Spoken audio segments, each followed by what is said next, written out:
Hello बच्चों, आप लोगों का एजुकेशन केयर क्लासेस में स्वागत है। आज हम बात करेंगे मध्यकालीन के इतिहास के बारे में।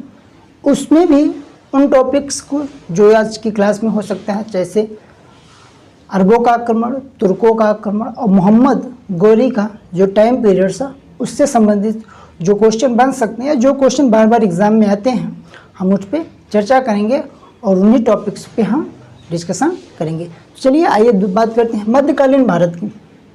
देखिए, जो मध्यकालीन भारत का माना जाता है तो ये अरबों के आक्रमण के टाइम से माना जाता है। तो अगर देखा जाए तो भारत पर अरबों का आक्रमण, अब क्वेश्चन ऐसे बनता है कि भारत पे जो मुस्लिम साम्राज्य को जो सबसे पहले आक्रमण किया तो किसने किया था? अरबों का आक्रमण हुआ, फिर तुर्कों का आक्रमण हुआ, फिर उसके बाद मोहम्मद गोरी आया था, फिर मोहम्मद गोरी के बाद उसका एक गुलाम था कुतुबुद्दीन ऐबक, जिसने दिल्ली सल्तनत के साम्राज्य के से संबंधित मुगल यानी गुलाम वंश की स्थापना करता है। तो चलिए आइए बात करते हैं भारत पर अरबों का आक्रमण। देखिए, अगर क्वेश्चन ऐसे बन सकता है कि भारत पर जो पहला आक्रमण मुस्लिमों ने किया तो वो कौन थे? अरबी। कौन थे? अरबों का आक्रमण। जो अरब के मुसलमान थे उन्होंने भारत पर पहली बार आक्रमण किया 712 यानी कि 712 ईस्वी में भारत पर अरबों का आक्रमण हुआ। उसमें मोहम्मद बिन कासिम यह प्रथम मुसलमान था, यह प्रथम मुस्लिम था जिसने भारत पर आक्रमण किया था। मोहम्मद बिन कासिम कौन था? मोहम्मद बिन कासिम। इसने सिंध प्रांत पर आक्रमण किया। उसमें सिंध प्रांत का जो शासक था दाहिर था। किसके विरुद्ध था? दाहिर के। उसमें सिंध प्रांत का जो शासक था वो कौन था? दाहिर था।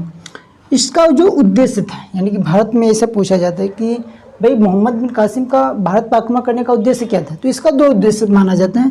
एक तो धर्म को लूटना, दूसरा इस्लाम धर्म का प्रचार करना। इसका दो ही उद्देश्य था। एक तो धर्म को प्रचार यानी इस्लाम धर्म का प्रचार करना, और दूसरा क्या था कि धर्म को लूटना, यहाँ की यानी जो भारत का जो धर्म था उसको लूटना।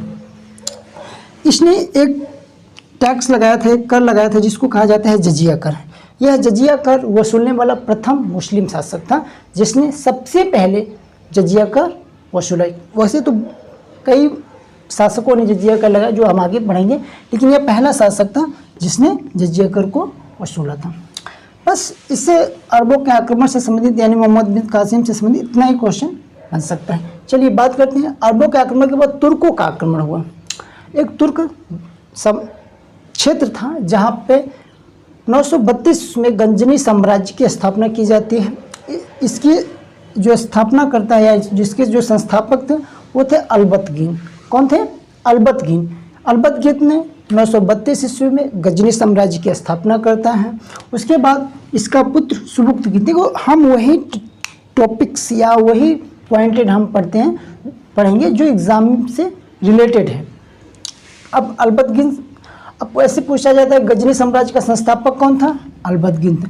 इसके बाद इसका शासक हुआ यानी गजनी का शासक हुआ कौन? सुबुक्तगीन। सुबुक्तगीन जो था यह पहली बार जब भारत पर आक्रमण किया तो उस समय पंजाब के विरुद्ध था। वहाँ उसमें का जो पंजाब का शासक था वो था जयपाल। किसके? कौन था? जयपाल।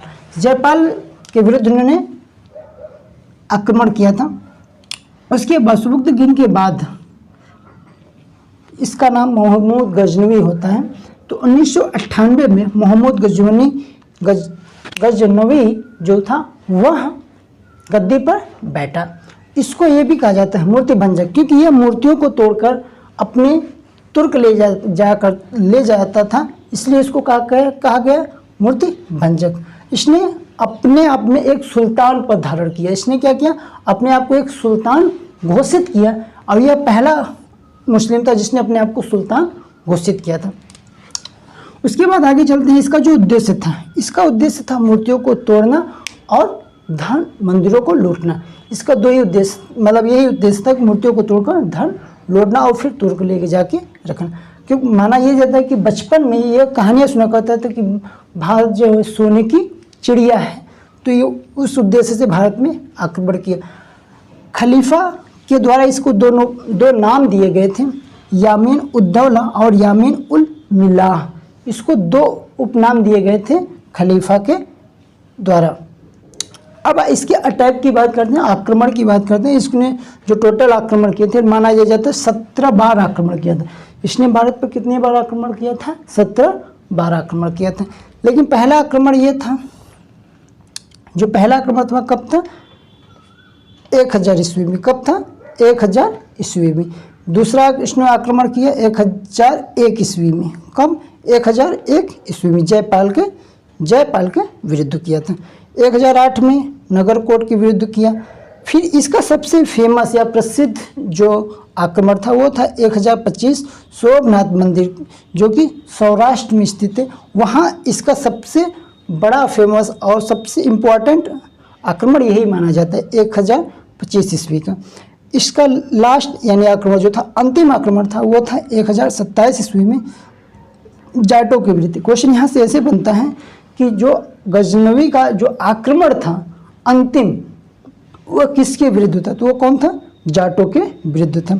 इसकी मृत्यु 1023 ईस्वी में हो जाती है, यानी कि इसकी जो मृत्यु होती है वो 1023 में होती है। और यहीं से इसकी कहानी क्या होती है? ख़त्म हो जाती है।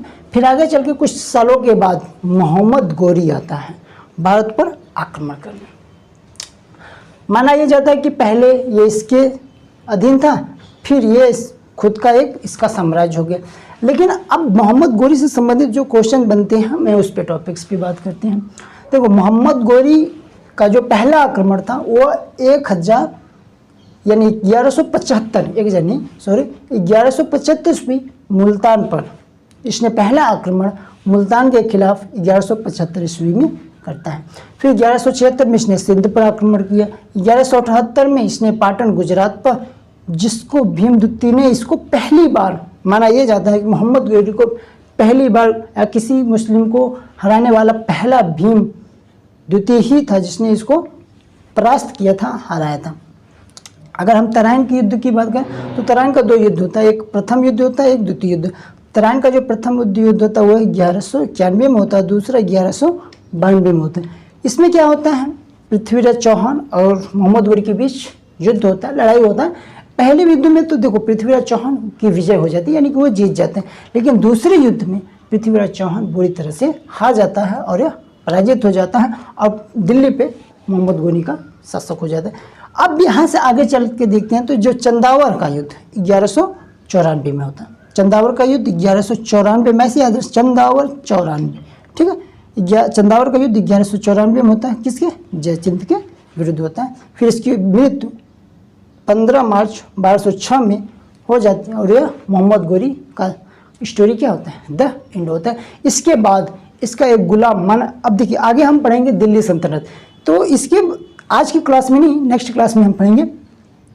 तो इसके बाद क्या होता है कि इसकी कहानी स्टोरी खत्म हो जाती है। तो मुगल यानी कि जो गुलाम वंश का संस्था यानी कुतुबुद्दीन में इसका एक गुलाम था जो आगे चल के गुलाम वंश की स्थापना करता है, जो कि हम दिल्ली सल्तनत के टॉपिक्स में पढ़ेंगे। तो ये आज था मध्यकालीन से अरबों का आक्रमण, तुर्कों का आक्रमण और मोहम्मद गोरी से संबंधित कुछ इम्पॉर्टेंट फैक्ट जो हम आपके बीच लेके आए थे। अगर ये वीडियो आप लोगों को अच्छी लगी हो तो आप लोग हमारे चैनल को सब्सक्राइब कीजिए और ज़्यादा से ज़्यादा बच्चों के बीच शेयर कीजिए। Thank you so much.